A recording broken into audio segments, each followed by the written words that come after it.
저만 즐기는 컨텐츠 12국기 편입니다. 포기하고 12국기 보시길 바랍니다. 이번에는 등장인물 그 중에서도 각국의 왕들에 대한 소개를 해보겠습니다. 스포. 제가 본 데까지는 그냥 포함합니다. 빨리 포기하고 보시길 바랍니다. 바로 갑니다.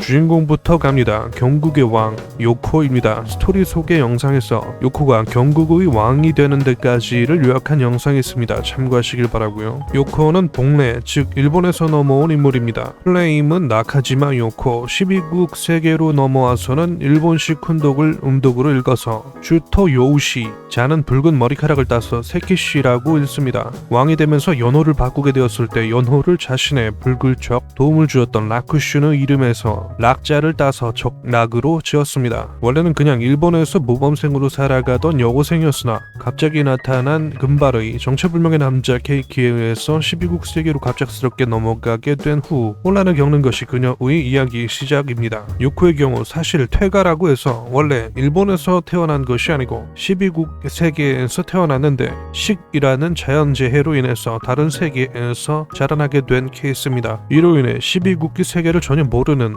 보통 일본 여고생으로 살아가지만 자꾸 미묘하게 현세계와 안 맞는 것 같은 이국경에서 나올 법한 미묘한 느낌이 있습니다. 11국기 세계로 갑자기 넘어갔을 때는 원래 자신이 태어나면서 갖고 있던 외양으로 돌아와 버려서 혼란을 겪습니다. 이때부터 요코의 머리카락은 원래부터 붉은색이었지만 더 붉게, 눈은 초록색, 피부색은 갈색, 유약해 보이는 인상에서 날카로운 인상으로 변합니다. 원래 본인의 모습이었지만 평생을 일본에서 살아왔던 그녀에게 변화한 자신의 모습은 혼란을 일으켰습니다. 성격은 원래는 눈치를 살피고 모범생 같은 느낌이었지만 12국 세계에서 개고생을 하면서 각성하고 성장하면서 경황이 되었을 무렵에는 씩씩하고 사려있고 현명한 주인공스러운 면모를 갖추게 되었습니다. 경황으로 등극한 후 또 미친 듯한 고생을 하지만 이전과는 비교도 안 될 정도로 깊게 고민하고 행동하며 현명한 사람들을 주변에 두고 따르게 만드는 카리스마도 갖추게 됩니다. 12국 세계에서는 아주 짧은 치세를 이어가는 왕이지만 주인공이다 보니까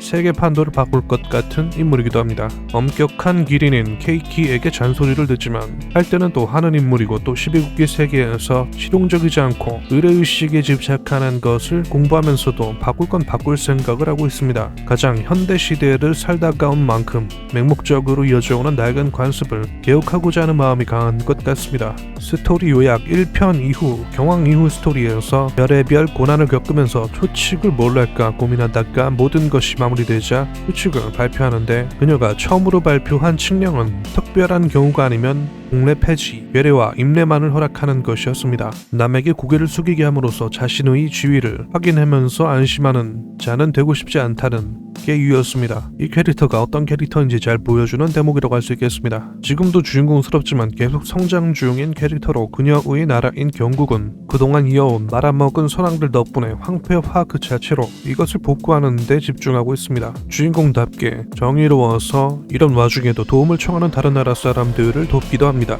경국의 주변국이자 강력한 지지자 중 하나인 안국의 왕은 쇼리입니다. 활약이 많고 등장도 많고 조언도 하는 등 약간 만능형 캐릭터에 가깝게 그려지는데 여러모로 주인공의 이해자이자 막강한 조언자이기도 하지만 대립되는 부분도 있는 방랑벽이 있어서 정보를 내팽개치고 여기저기 돌아다니는 어디로 튈지 모르는 성격을 갖고 있는 인물입니다. 본명은 코마츠 사부로 나오타카, 12국식 이름은 쇼쇼우 쇼류, 경왕과 마찬가지로 역시 식으로 복례에서 자라고 후에 다시 12국으로 넘어온 이력이 있습니다. 다만 이쪽은 시대가 완전히 다릅니다. 훨씬 예전 시대의 인물입니다. 그는 원래 해적 호마츠 가문의 후계자로 기혼자로 자식도 있었던 모양인데 이것도 정황상 뒷설정이 있나 봅니다. 가신과 백성들과 사이가 좋았고 총망받는 후계자였으나 라이벌 가문이었던 무라카미 가문과 싸우다가 패배하고 가족과 가신, 백성들 모두를 잃게 됩니다. 여기서 기린 엔큐와 계약을 맺어서 12국 세계로 넘어온 과거가 있습니다. 이후 왕국의 왕으로서는 훌륭해서 선왕이 말아먹은 나라를 밑바닥부터 끌어올려서 현재 500년 치세에 이르고 있습니다. 12국기 세계에서 주국 다음으로 가장 오랜 치세를 이어온 만큼 유명이기도 합니다. 이 인기와 유명세는 누군가에게는 질투와 시기를 일으켜서 스토리 1편에서